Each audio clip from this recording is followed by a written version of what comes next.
2 years ago, around this time, China was reporting the spread of what they called a mysterious disease. Correction. China was hiding the spread of the disease. The rest of the world was reporting it.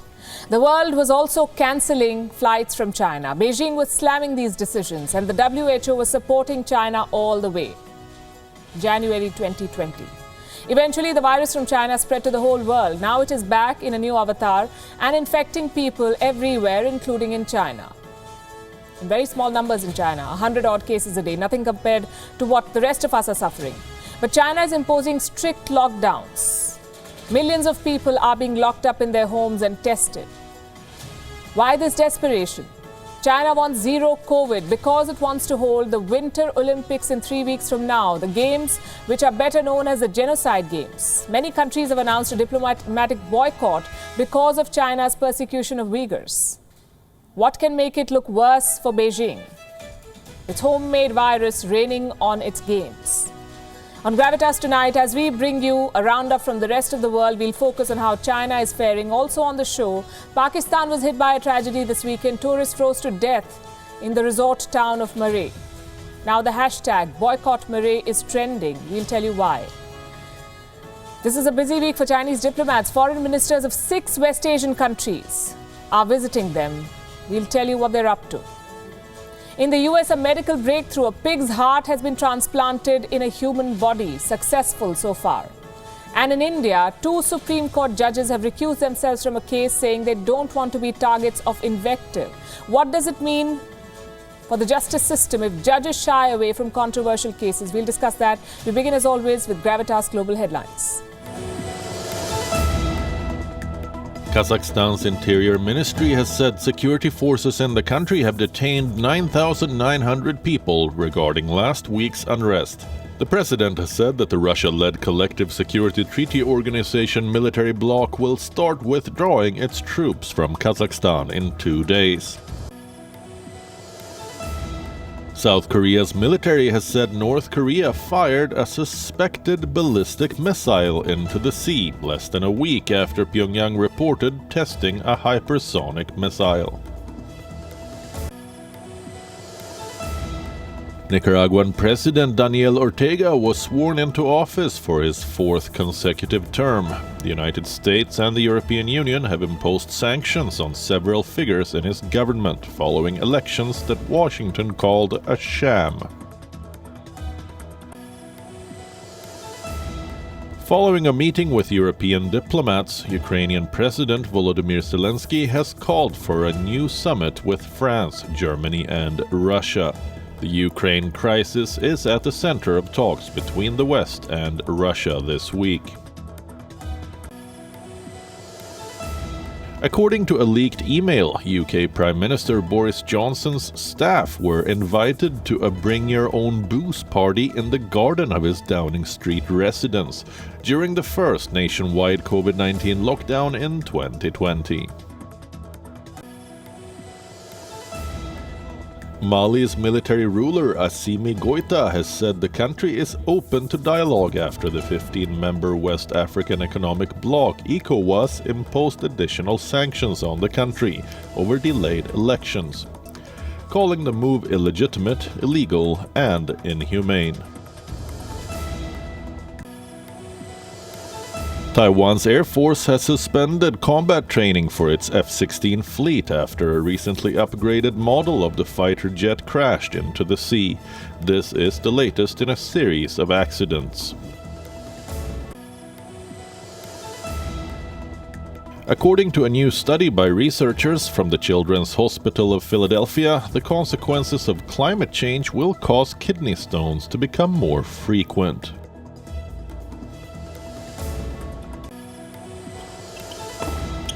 Novak Djokovic's Australian Open title defense continues to be up in the air. The Australian government is now looking into whether the Serbian lied on his travel declaration form, in which he said he had not traveled overseas in the previous 14 days. However, he was spotted in Belgrade on Christmas Day and then in Spain on 2nd January.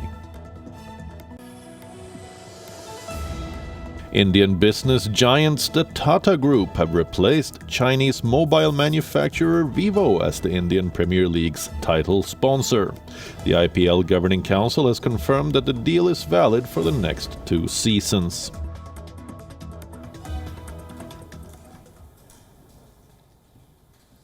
It is the 11th of January 2022, today's date.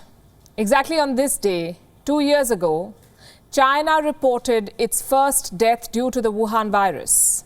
A 61-year-old man had died. He was a regular customer of the now notorious seafood market in Wuhan. He died from what Beijing described as a mysterious pneumonia-like illness. China said there was no evidence to suggest that the illness spreads between humans. This was 2 years back.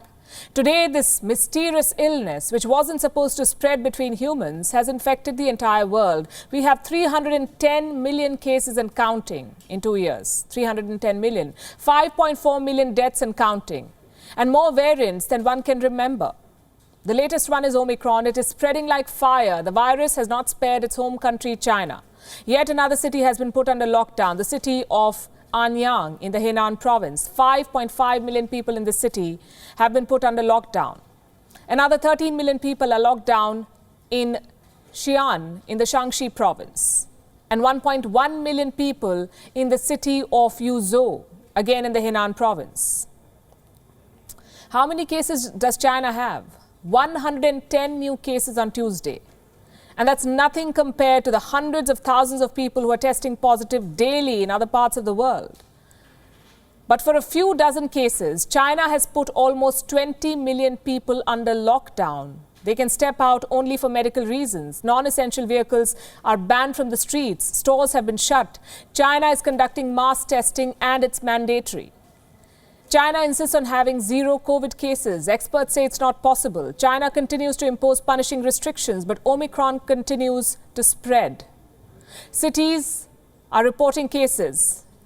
Multiple cities, in fact, are reporting cases. Tianjin, Zhengzhou, Wuxi, Shenzhen, they're all reporting new COVID cases, new Omicron cases, despite tough restrictions. Now I want you to look at a map, this map. Look at the cities reporting new cases. And look at their distance from Beijing. Tianjin, a city of 14 million people. It's located just 134 kilometers from Beijing. That's a 30-minute train ride. Do you know what's happening in Beijing next month? The Winter Olympics.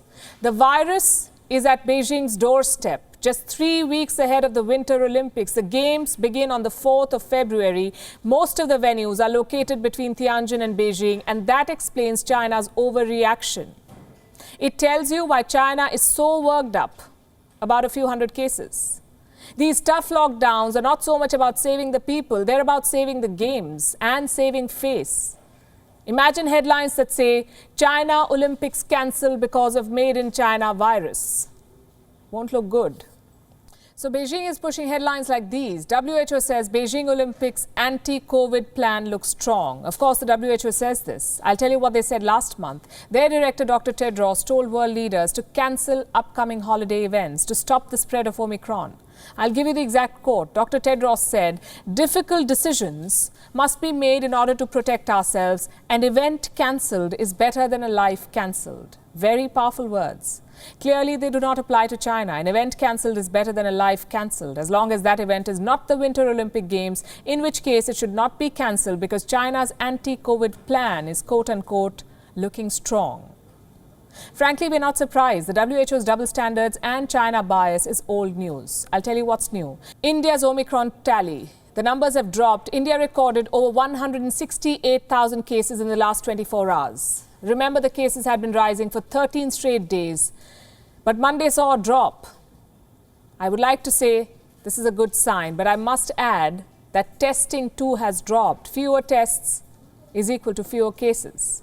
The good trend, though, that has sustained is the low hospitalization rate in India. The Health Ministry of India says only 5 to 10% of active cases have needed hospitalization so far. But the situation, they say, is evolving and we cannot afford to let our guard down. Well, that is not the case in the United States, where cases are going up and so are hospital admissions. In the US has set another global record, 1.3 million new cases in one day. Reports say the US Center for Disease Control may recommend better masks to contain Omicron. They expect cases to peak next week. In the UK, over 140,000 new cases have been reported, but the worst hit is the Prime Minister. He was apparently partying when his country was under lockdown. An email has been leaked. It shows that Boris Johnson's office invited at least 100 staff members to a garden party in May 2020. This is different from the December party. This is May 2020. The invite said, "Bring your own booze," BYOB. This happened at a time when the rest of the country was under lockdown. Thank you, Mr. Speaker, for granting this urgent question, and it is incredibly disappointing but not unsurprising that the Prime Minister, of whom I asked this question, is not here today despite not having any official engagements. And I think, Mr. Speaker, his absence speaks volumes, as does his smirks on the media. The public have already drawn their own conclusions. He can run but he can't hide. The Partygate scandal has blown up. Criticism is flying faster than the virus from China. People are sharing pictures on social media with one question: what were you doing in May 2020? It's turning into a campaign. People sharing their horror stories as Downing Street partied. The political crisis may continue for the government well after the Omicron wave has subsided.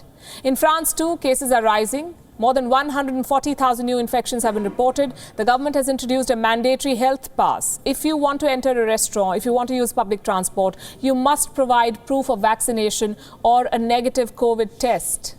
The decision has met with large-scale protests. The matter is back in Parliament. They may debate on dropping this rule. Next door in Germany, too, protesters are marching against COVID restrictions. They don't like the mandatory vaccine pass. Lawmakers are debating if the rule should be rolled back. Same in Bolivia. Vaccine certificates are mandatory and thousands have hit the streets against this decision.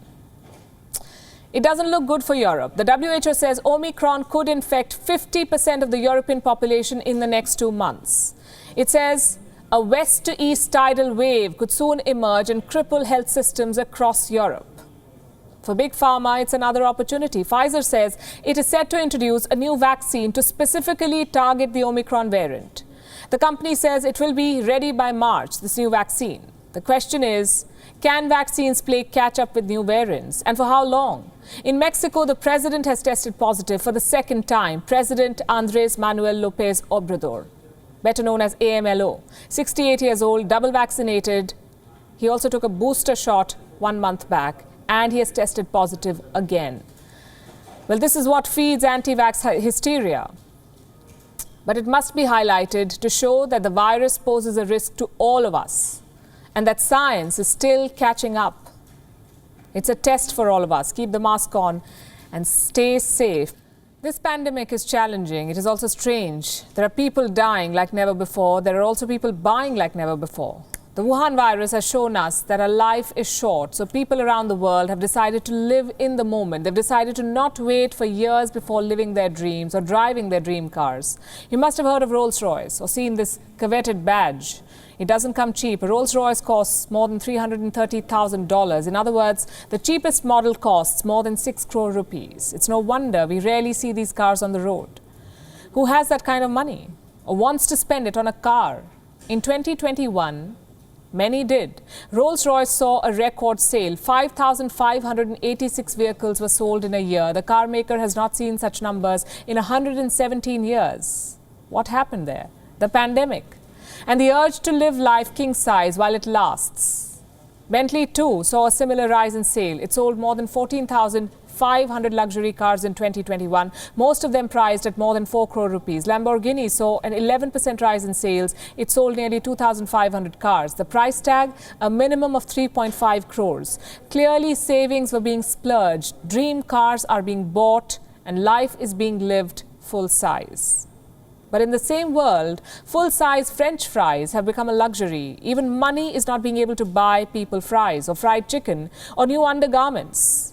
You may ask why, and I'll ask you to watch the next report. Supply chain crisis is the word. Today, it's a synonym for the Wuhan virus pandemic. One day, our world is running out of masks.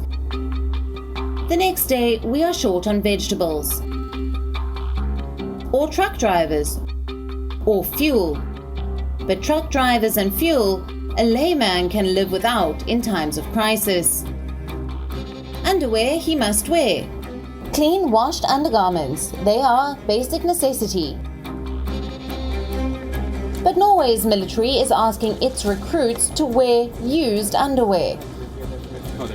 New cadets are being given hand-me-downs.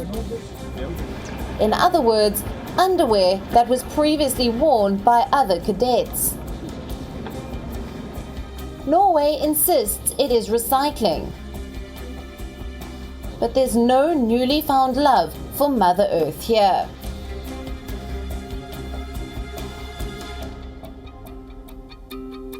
The case is one of supply chain crisis. Deliveries have been delayed. New socks and underwear have not arrived. So, upon completion of service, Norway military cadets are being asked to leave behind their underwear. Socks with holes are being passed on as a legacy of the pandemic. And new soldiers are walking around in them. There are also many around the world who are walking to McDonald's for a Happy Meal. Alas, they are not loving it. In Japan, McDonald's has stopped serving medium and large fries. Again, nothing to do with health, but shipping snags. Frozen fries from North America have not arrived, so outlets are being forced to ration. But who wants food rationing when the pandemic has pushed us all out to lunch? Our tip: ordered 2 small fries instead. We wish we had a similar tip for those watching us from Australia. KFC outlets in the country are running out of chicken. Menus have been reduced. Zingers, wings, fillets have not made the cut. In many outlets, popcorns too have vanished. Australia has not run out of chicken. It's just that there aren't enough people to pick up the birds, process them and bring them to the table. The virus from China, you see, is insanely infectious. So many workers have been forced to stay at home and give their work a miss. KFC Australia has issued a statement. This isn't the way we wanted to start the year. Well, this isn't what any of us had in mind either. But supply chain crisis is back, and it's not a happy new year. Bureau Report, WION World is One. Over the weekend, Pakistan was hit by a tragedy. 22 tourists froze to death in a blizzard. It was horrific. Now, some details have emerged, and the picture looks worse. Let me show you where this happened first. The town of Murree in North Pakistan, located 60 kilometers from Islamabad, built by the British as a resort town in the 19th century. Today, it's one of the most popular hill stations in the country. And this is where the tragedy unfolded. Over the weekend, hundreds of travelers were on their way to Murree. They were caught in a snowstorm, stuck in their cars in freezing temperatures. No official warning of a blizzard, they say, and no help from authorities once it struck. Here's an eyewitness account. They made videos showing how a difficult situation became worse. The locals apparently scattered snow all over the roads and then sought money from stranded tourists to get their vehicles towed uphill. Watch this. ये freshly बर्फ यहाँ पे scattered की गई है जानबूझ के। यहाँ के कुछ लोकल्स हैं जिनके पास एक पुरानी जीप है ब्लू रंग की और वो चेन्स उन्होंने रखी हुई हैं और वो आके इस पॉइंट पे यहाँ खड़े हो जाते हैं सारे। सॉरी, अभी मैं गिरने लगा था। इस पॉइंट पे यहाँ खड़े हो जाते हैं सारे आके और ये जहाँ जीप खड़ी हुई है यहाँ पे जो गाड़ी आती है वो यहाँ पे स्किड करके या इधर फंस जाती है या इधर फंस जाती है। फिर वो 5,000 रुपया 4,000 रुपया लेके उस गाड़ी को टो करके ऊपर ले जाते हैं। The blizzard lasted for several hours. Unable to bear the extreme conditions, a lot of these tourists set out to find shelter. They decided to leave their cars behind. They walked uphill towards Murree, in search of the nearest hotel perhaps. They found quite a few of them. But all of them had absurdly high fares, 50,000 Pakistani rupees for one night, 70,000 according to one account. 50,000 is close to $300. That's a lot of money by Pakistani standards. Eyewitnesses say this unusually high rate was aimed at fleecing the trapped tourists. The prices are not usually this high. They were increased by the hotel owners to exploit the situation to capitalize on the misery of stranded tourists. Listen to this. कोई यहाँ पे cooperating नहीं है। अच्छा, बात यह है कि इंतजामिया को चाहिए था हर किस्म के एफर्ट करे जी। रूम्स के 50,000 रुपए रेंट है, 40,000 हमने 40,000 में रेंट लिया। 40,000 में एक दिन का सर, एक दिन का 40,000 रुपए सर। और ये रेंट है सुनो के बाद मजबूरी थी, तो वो 4 बेड का रूम था, हमने मैट्रेस मांगा, उन्होंने मैट्रेस भी नहीं दिया। Well, that's a lot of money, and not everybody could afford to pay such money. A lot of people were compelled to spend the night in their cars. The next morning, at least 22 of them were found dead, frozen to death inside their vehicles. Among the dead were 10 children. We have the images, but they're too chilling. We don't want to show them. Post-mortem reports suggest that they died due to extreme cold and carbon monoxide poisoning from exhaust fumes. Now, the question is, who deserves the blame for these deaths? The weather? The Pakistani government for not warning and then not helping the tourists? The locals who tried exploiting them? Or the hotels who showed absolute apathy to their condition? A fierce debate has begun, and a hashtag is trending on Pakistani social media. Hashtag boycott Murree. Pakistanis from all walks of life say that they will boycott this tourist site to bring the hoteliers to task, to teach them a lesson. They want the government of Pakistan to fine them for trying to loot desperate people who came looking for help. The Pakistani government is also being blamed for the tragedy. It's being accused of not issuing timely alerts. The families of the victims say that despite Islamabad being just 60 kilometers away from Murree, authorities did not step up with help until the next morning. As a tourist, we didn't get any type of alert from the society, from the government, from the Google, from the news, from the weather. This is a family of 6 residents of Rawalpindi. The head of the family, Shehzad Ismail, his wife and 4 children aged 5 to 10 years, they died. If we see the whole incident, the present government, the Punjab government and the Commissioner and Deputy Commissioner of Rawalpindi are responsible for this mishap. The controversy is getting bigger. This is what greed can drive you to. There is massive uproar on social media, as there should be. Pakistani celebrities are slamming the government. They're calling upon Imran Khan, the Prime Minister, to fix accountability. But last we checked, instead of taking matters into his own hands, he was busy slamming India over the treatment of minorities. It says a lot about the priorities of the Pakistani Prime Minister. West Asia, meanwhile, is descending upon China.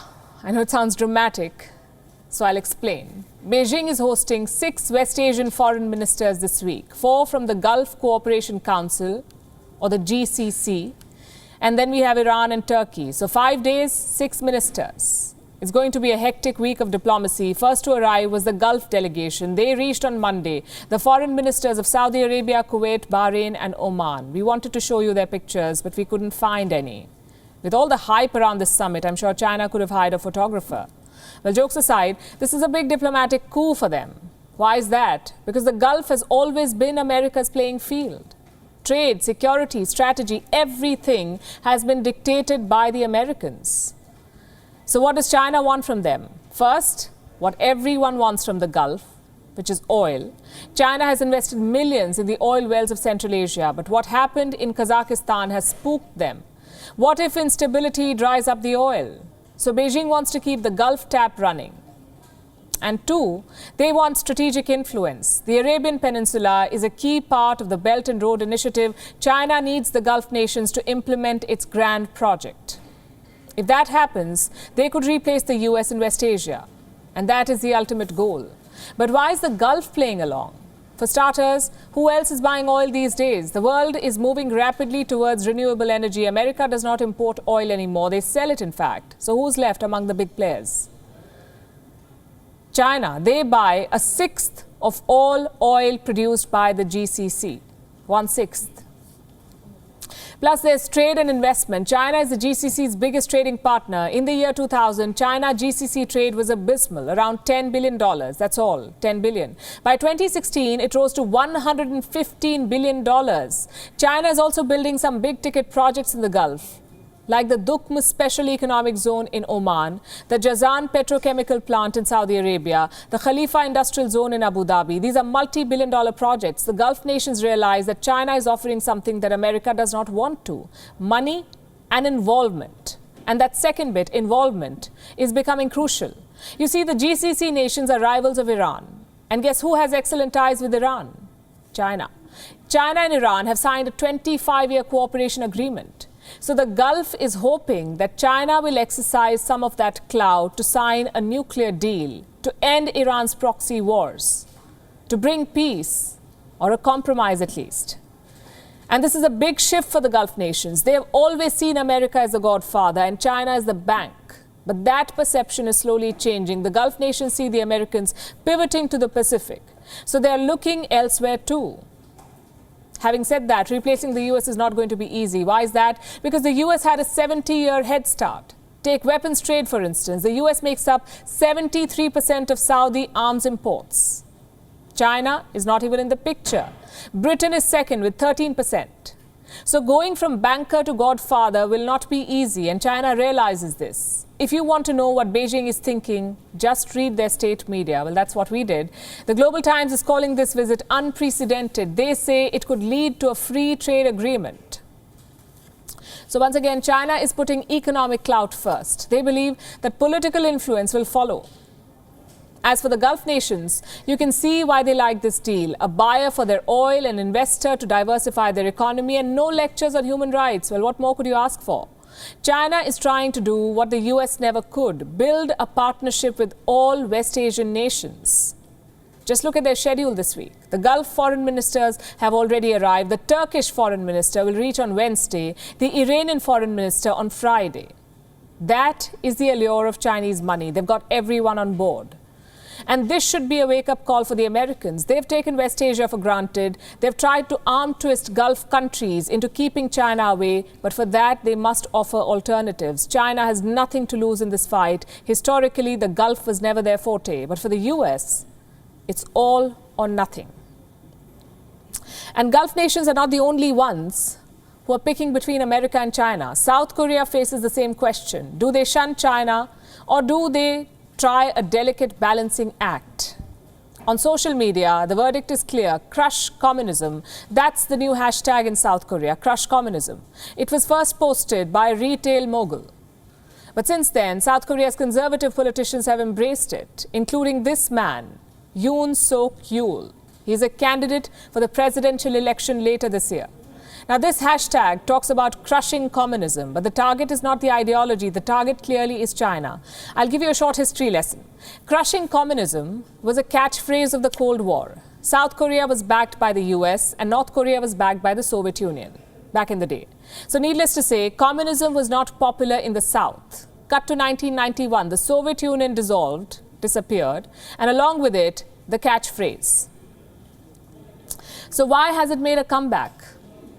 Because there is a new communist power in town, and that is China. Just like the Soviets, China backs North Korea. But there is one key difference. South Korea and China are not enemies, at least not on paper. You see, South Korea follows a policy of strategic ambiguity. They host American troops, but they also import from China. They buy weapons from the US, but they also invest their money in China. In other words, they play both sides. And there are two reasons behind this policy. One, they need the money. China is by far Seoul's largest trading partner. In 2018, they were buying goods worth $160 billion. And reason number two, they need China to contain North Korea. Earlier today, Pyongyang tested a ballistic missile. It was their second test in 7 days. The fact is, a rogue North Korea is an existential threat for the South. And who can contain this threat? The best bet is China, which is why South Korea's ruling party does not want to antagonize Beijing. President Moon Jae-in is trying to sign a peace deal with the North. He's hoping to denuclearize the Korean Peninsula, and to do that, he needs the help of China. But his rivals are saying the very opposite. They say, enough with the middle ground. It's time to join the American bandwagon. The question is, which side will prevail? We'll have the answer in a couple of months. South Korea's elections are slated for March 2022. The Conservatives are looking to regroup after the collapse in 2017. You may remember the controversy around former President Park Geun-hye. Following that, they were routed at the polls. They're hoping for a comeback. And for the record, it's not just South Korea that is dealing with this problem. Most countries are having trouble choosing. The Gulf nations, as we just showed you, the Europeans, they're all confused. On one side, their traditional ties with the US. On the other, the prospect of Chinese money. Let's look at the European Union, for instance. They condemn China's Uyghur genocide. They criticize the crackdown in Hong Kong. But they refuse to abandon Beijing. That's because China is the EU's largest trading partner. In 2020, total trade was worth $711 billion. Clearly, the money is making Europe forget ideology. For Asian countries, it's not just the money, it's also security. Just think about Japan or the ASEAN countries.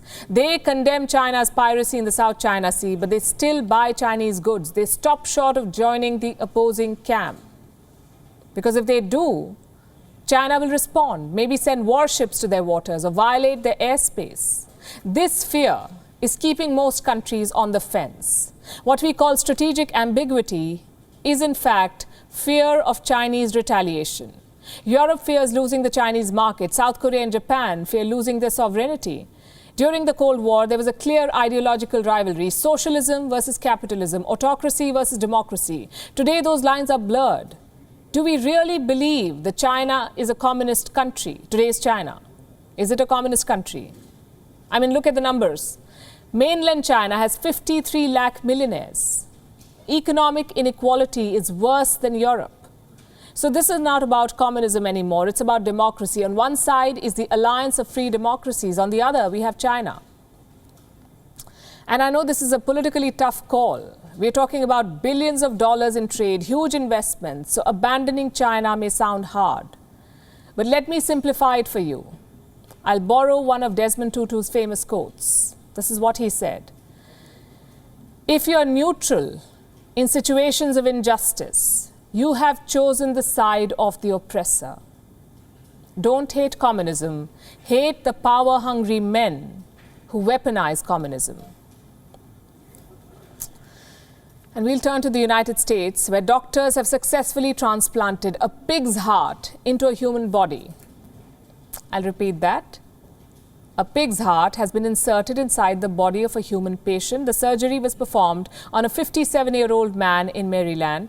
He apparently suffered from a terminal heart disease. Last we checked, he was in good health after the surgery. It was declared successful. Doctors say that this could open several doors. It could solve the chronic shortage of human organs in the long run. Our next report has more. 11 days into 2022, and we already have a big scientific breakthrough. A first-of-its-kind heart transplant. Scientists in the United States have transplanted a pig's heart into a human body. You heard that right. An American man with a terminal heart disease has just been implanted with a genetically modified pig's heart. The surgery took place on January 7th. The patient was 57-year-old David Bennett of Maryland. He was deemed ineligible for a human transplant, a decision that is often taken when a patient is in very poor health. Getting a pig's heart implanted was his last hope. Doctors at the University of Maryland Medical Center decided to help. They got a special authorization by the U.S. medical regulator for the procedure. A permission to use a pig's heart instead of a human's. The pig used in the transplant was genetically modified. All genes that would have made Bennett's body reject the organ were removed, and 6 human genes linked to immune acceptance were inserted. On the 7th of January, at around 8:30 a.m., the surgery began.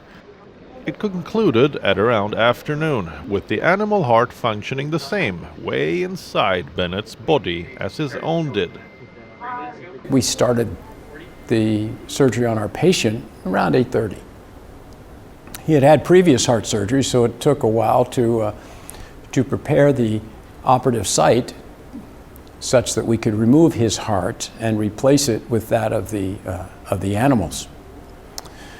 That process took a few more hours, and really towards the end of the afternoon, we were prepared to discontinue the surgery and test the new heart in its new environment. And we were quite pleased that as we separated from the heart-lung machine, the animal heart was functioning, by my eye at least, just about as normal as we could have expected.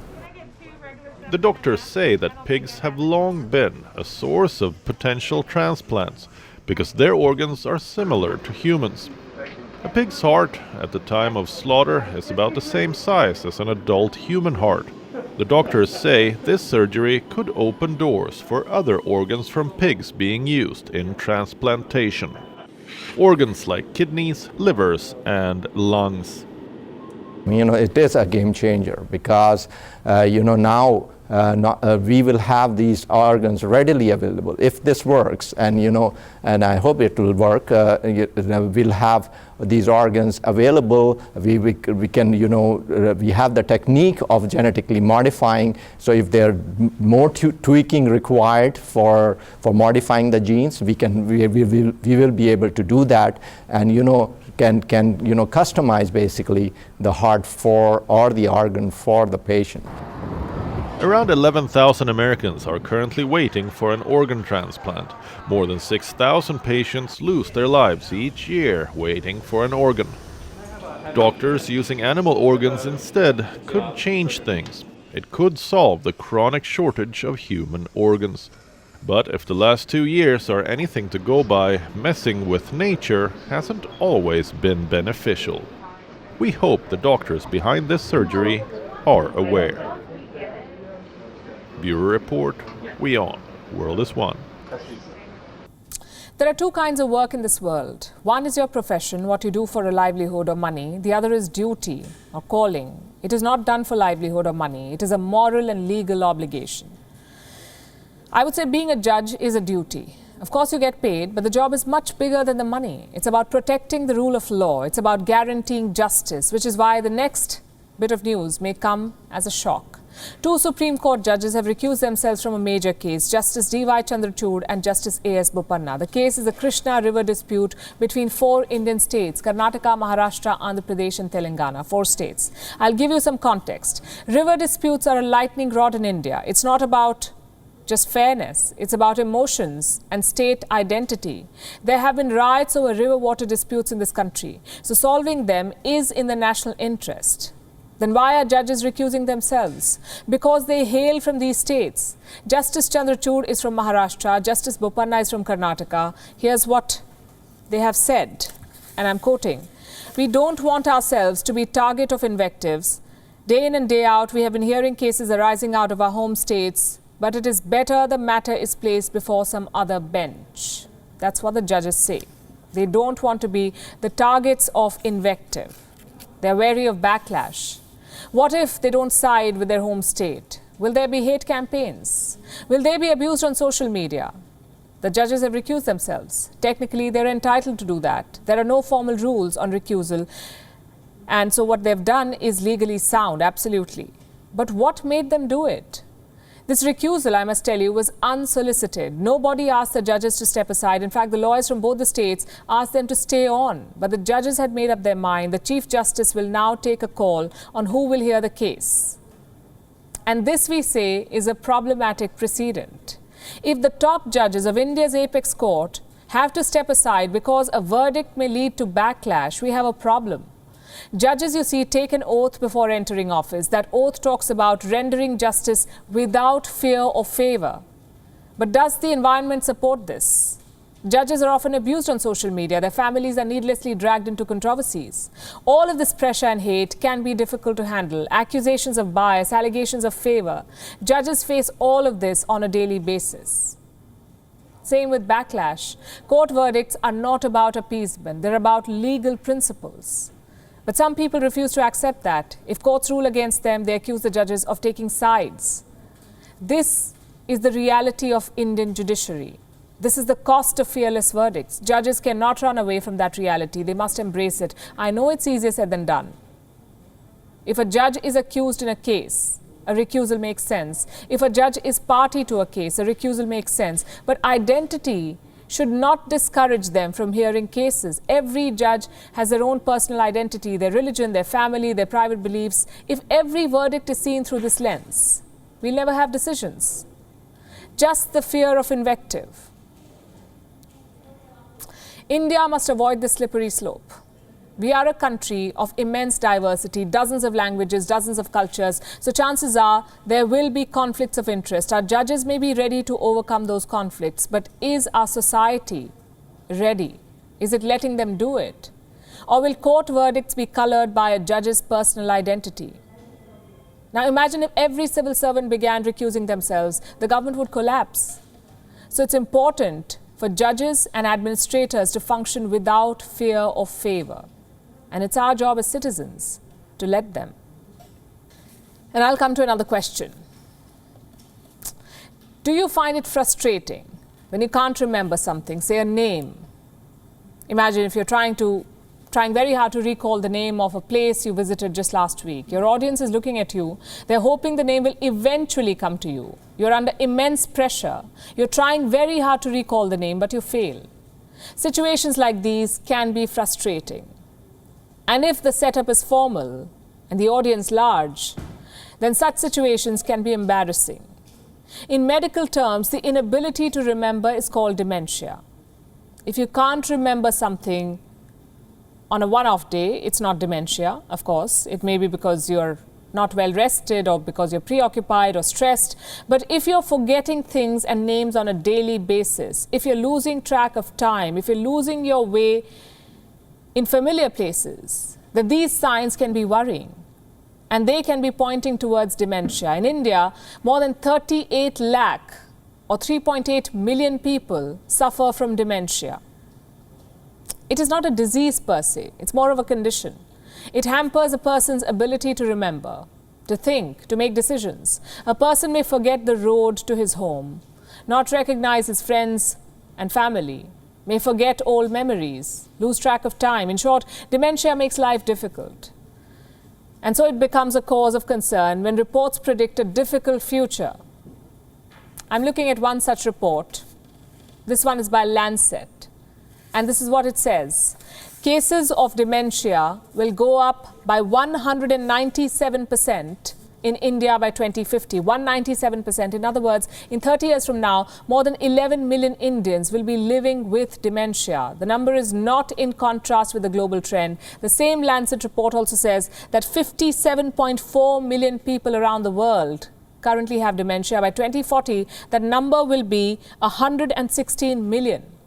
It will become 152.8 million by 2050, meaning dementia cases will triple in the next 30 years. In Bangladesh, cases are expected to rise 254%. In Bhutan, 351%. In Pakistan, 261%. Nepal, 210%. What explains this? What explains dementia? There's aging, family history, poor health, traumatic brain injury or stroke. But a 197% increase in dementia cases or an increase of 351% is not normal. So it begs the question whether the pandemic has anything to do with the rise in dementia, or is our changing lifestyle to be blamed?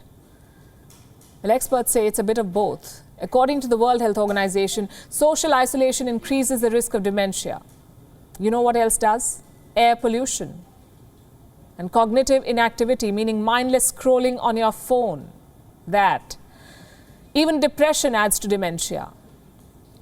You must have heard of Alzheimer's disease. It's the most common type of dementia. People suffering from it sometimes can't even recall conversations they had just a few minutes ago.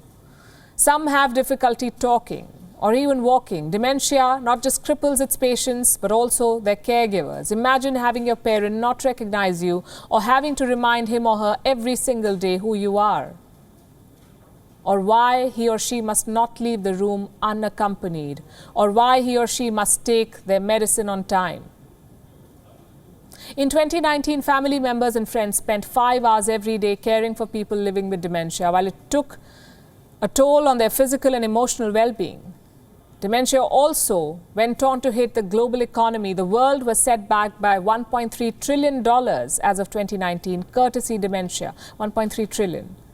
50% of this amount was attributed to informal care. This was the money that was lost because loved ones had to drop out of work or were too exhausted to perform well. Dementia can no longer be kept on the back seat. It cannot be dismissed as a problem that can be dealt with later at old age. Today, 9% of the cases are being reported in people below 65 years of age. Today, dementia is the 7th leading cause of death. 65% of these deaths are women. What's worse, there is no treatment. So prevention is all we can focus on.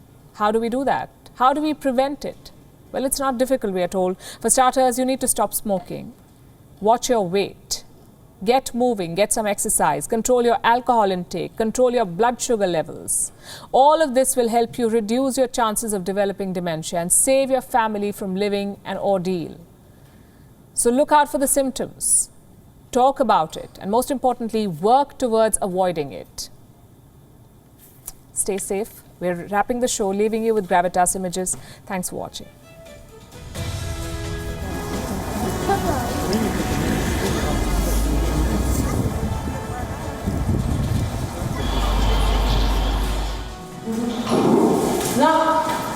Good boy.